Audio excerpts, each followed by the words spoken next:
In January of 1998, the winter was cold, but the metal was red hot in my house.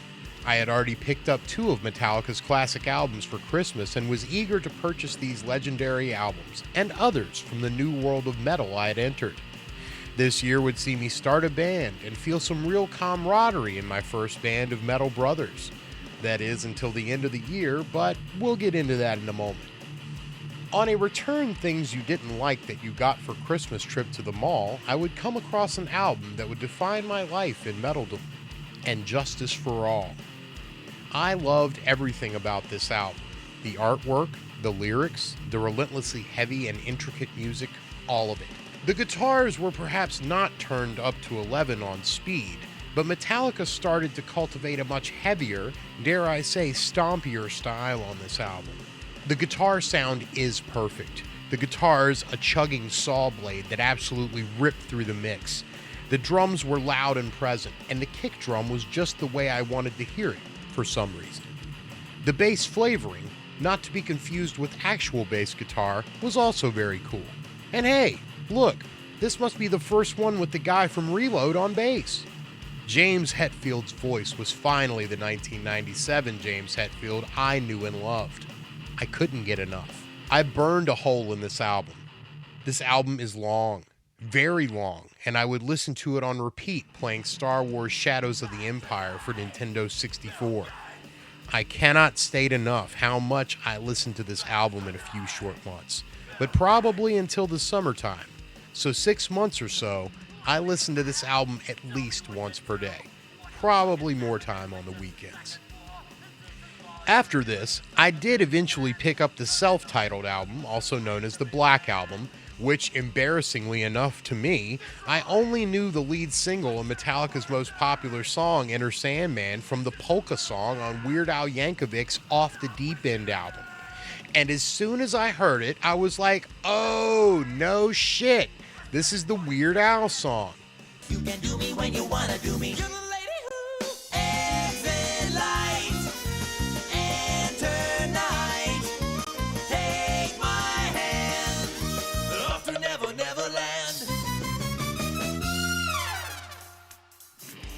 I loved Yankovic when I was about 10 years old, and I also collected all of his albums.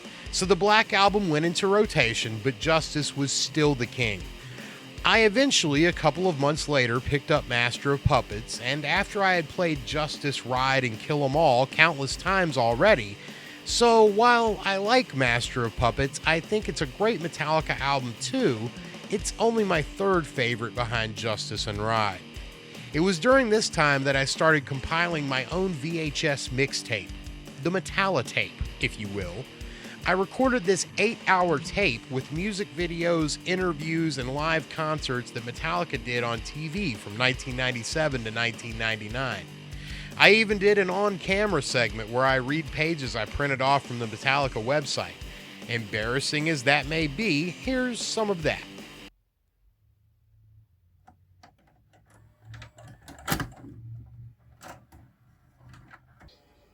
Lars went back to Europe to follow his favorite band Diamond Head on tour, and after returning to the States, he got a spot on Brian Slagel's Metal Massacre album. Using this as bait, he talked James into recording a song from the album, and the rest is history. On a trip out to Books A Million bookstore, I scoured the shelves for a Metallica biography because, again, we didn't have the internet at my house in 1998, and the internet at school was just for printing the pages so you can read them on a VHS recording. I found this, Metallica Unbound, and it was a freaking treasure trove of information about the early days of Metallica, essentially chronicling their career from the formation until the Black Album.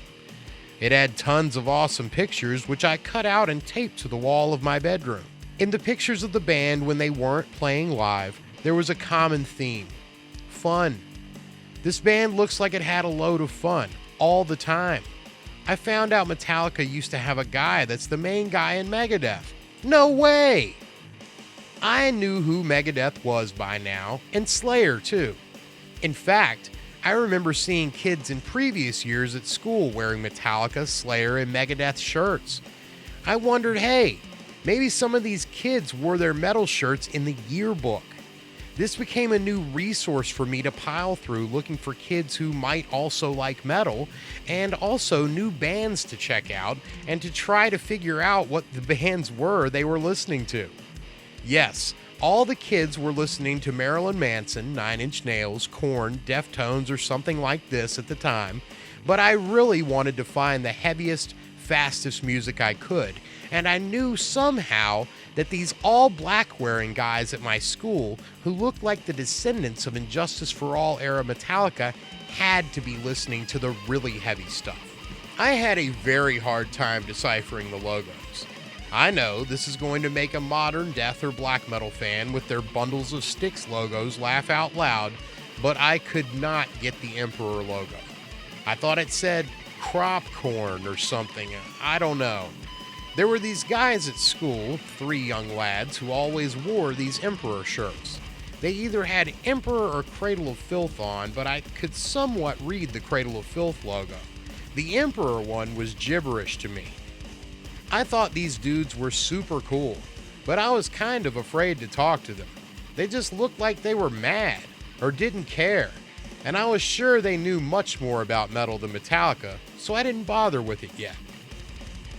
In early 1998, I started writing lyrics, mainly because I didn't have a musical instrument yet, and I figured I could write down the words and have the music to the songs in my head, and then my bandmates and I would eventually transpose these ideas into the real world. I didn't know it, but not every kid that liked metal was doing this. I just assumed that if you liked it, you'd probably at least attempt to write the words or something. This would inadvertently turn me into the lyricist for years to come in my bands, usually because I was the only one who had a notebook full of lyrics at their house. In April, I was still only 15, but I was motivated to get a drum set and take over the world the same way Metallica did it. And it was a bit too expensive for my dad to buy me outright. Not to mention, he didn't really care for all this metal nonsense and was probably hoping it would go away soon. So, I think he told me if I got a job and got half the money, he would pay the other half. So, I was off to work at the only place I deemed acceptable, the local theme park. The place in question is King's Dominion, located in Doswell, Virginia, about 30 minutes from my home. At the time, this park was owned by the Paramount Company, the movie studio, and it had tons of references to all their movies all over the park. A Wayne's World themed area complete with Stan Mikita's Donuts and a roller coaster named the Hurler. There was the Outer Limits Flight of Fear, a Days of Thunder ride where you sat in these motion seats and drove the race car from the movie. It was too cool as a teenager. I, however, would be unfortunately placed in the 4-person carnival games, like the one where you shoot a water gun. I was really bad at it for whatever reason and only lasted a few months, but I did get the money for the drum set, a beautiful blue CB drums kit, which was approximately $500. In today's money, that would cost slightly less than the average car. The drum set came with 2 cymbals, a crash, and a set of hi-hats, which I assume now, looking back, were made of paper mache. So now I had a drum kit. Next up, start a band. I had a classmate named Dale who also liked Metallica and Megadeth and had recently purchased a guitar. Since I had a drum kit, or this may have been before I purchased it and the band was just a really cool idea, we decided to form a band, and whoa, this is just like James and Lars, except we're even younger than they were. The band was called Ruin, and it fell into ruin after a few months. I think we may have been waiting on Dale to get a better amp and for me to, I don't know, figure out how to play drums. At some point around April, Dale sold me a $2 cassette, and it was Napalm Death, Fear, Emptiness, Despair. I get home, excited for this. It looks heavy, and they have death right in the name. I pop it in the cassette deck. It starts off with this weird harmonic riff for a while. Oh, now it's in both speakers, and Jesus in a sidecar! What the hell did I just hear? Why is this guy so mad at me? I quickly turn this off before Dad hears the devil coming out of my room. What a waste of $2, I probably thought. School let out for summer right around my birthday. I got my yearbook and I'm getting kids to sign it. I'm perusing it, and what? The cool metal guys in school have a band and they have a 2-page spread in the yearbook? Well, this was just the coolest damn thing I had ever seen and fueled me to learn how to play even more. But what was this music these fellows were listening to? Just like a faster version of Metallica or Slayer, right? Right? One fateful day, I was cruising the music store talking to the music store guy who also had a band. A thrash metal band, he says, but he's many years older and I have not accumulated enough cool points to really properly interact with him yet. Better come back to that later. So, I'm flipping through some CDs and whoa, dude, it's Cropcorn. Oh, they have a label on the spine. Let's see what the album is called. Wait, this band is called Emperor? So, for my birthday, I got some cash and wanted to go to the record store. And I got taken to the ultimate fancy one in Richmond, or so I thought at the time, Peaches. I walk through looking at the different CDs and I see Emperor. 2 different ones, a purpley looking cover one and a green cover one. Inspired by the badass dude's cool spread in the yearbook and their constant advertising to me of Emperor all year long via their wonderful t-shirts, I was convinced, and I walked away with a copy of In the Nightside Eclipse and Anthems to the Welkin at Dusk. Keep in mind, the most extreme thing I had heard at the time was Slayer, or maybe the new Pantera album. I had no idea what to expect. I turned on one of the albums and sat down to some N64 and started listening. Wow, this intro is really long. When is the guy going to start singing? It's been about 10 minutes and I realize the dude still isn't singing, so I pick up the lyrics book and head over to the CD player and restart the track. I still can't get it. I see the lyrics in the book, but it's like I can't hear it at all. Ishan's screaming voice just faded into the production of the music to me. And at the time, I remember thinking, why is this guy whispering in a metal song? Why are his vocal whisperings cool at all? I do remember putting in Anthems and eventually finding With Strength I Burn, which is an epic track that has some of Ishan's best clean vocals in my opinion. I did like the one song, and I thought the music was interesting, even if I couldn't comprehend what was being played at all. I took these to another well-known Richmond music store, Plan 9 Records, and turned them in for cash, and promptly bought Live Decade of Aggression by Slayer. In my mind, I tried death and black metal, and it wasn't for me, so I plodded on my course through thrash metal. In this period, I was starting to get really into Megadeth and Slayer, but some other bands were becoming my favorites as well. I picked up the More Things Change by Machine Head and was blown away. I wanted to explore more of this music, but my resources were limited as a kid with no job. I looked at the 15 or so metal CDs I had after my birthday, and I figured these might be all I could afford until later in the year after school started. But then, I saw an advertisement in a metal magazine I had talked my mom into buying at the grocery store, and it was far too good to be true. I can't remember the exact offer, but there were 2 huge music companies, BMG and Columbia House, and they would send you something like 10 to 15 CDs for a penny, provided that you promise extra with sugar on top to pay them back, even though technically all you needed to receive these CDs were a penny and an address. So, quickly, before I thought too hard about it, or my mother could say no, I ordered my 12 CDs from one of the companies. I can't exactly remember all the albums I got in the deal, but unbelievably, they showed up in a small box. It was still summer vacation, so I had no problem intercepting the mail. Like any nice, respectable young man, I just left the bill on the table because Mom will pay for it or something, I guess. It was now August, and I had been playing drums for 4 months, which is approximately 12 years in teenager time.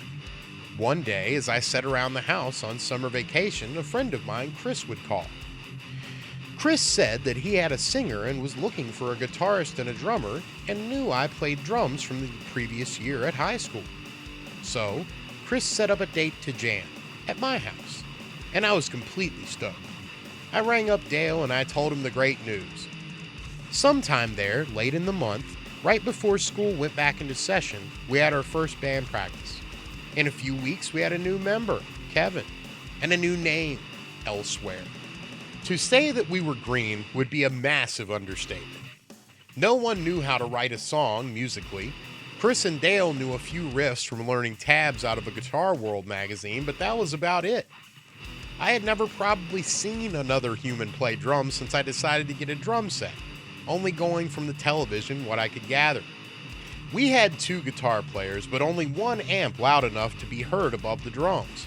So the guitarist's solution to this would be to plug and unplug from the amps when we would go from the verses to the choruses, awkward stops that would make a music teacher weep in failure.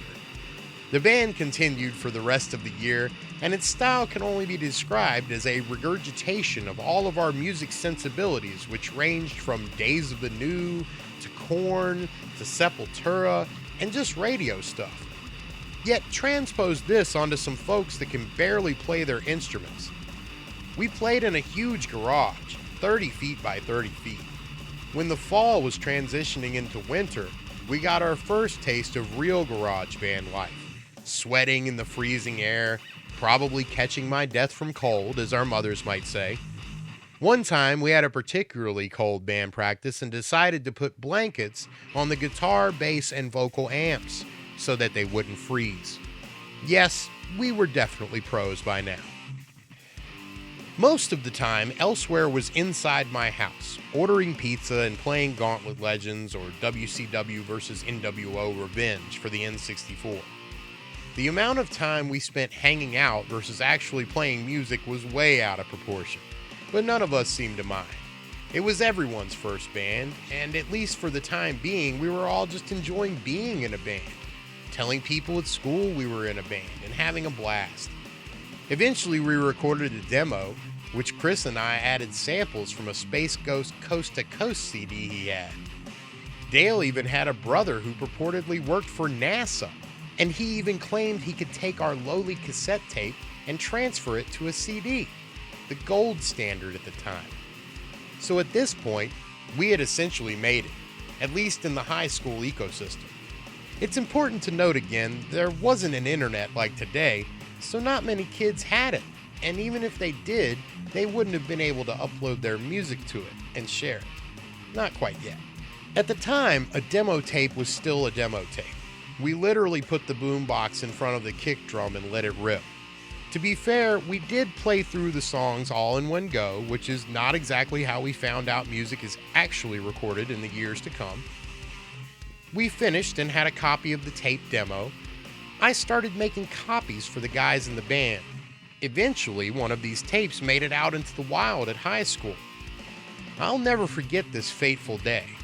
There, walking down the high school hall, myself and Chris were walking together.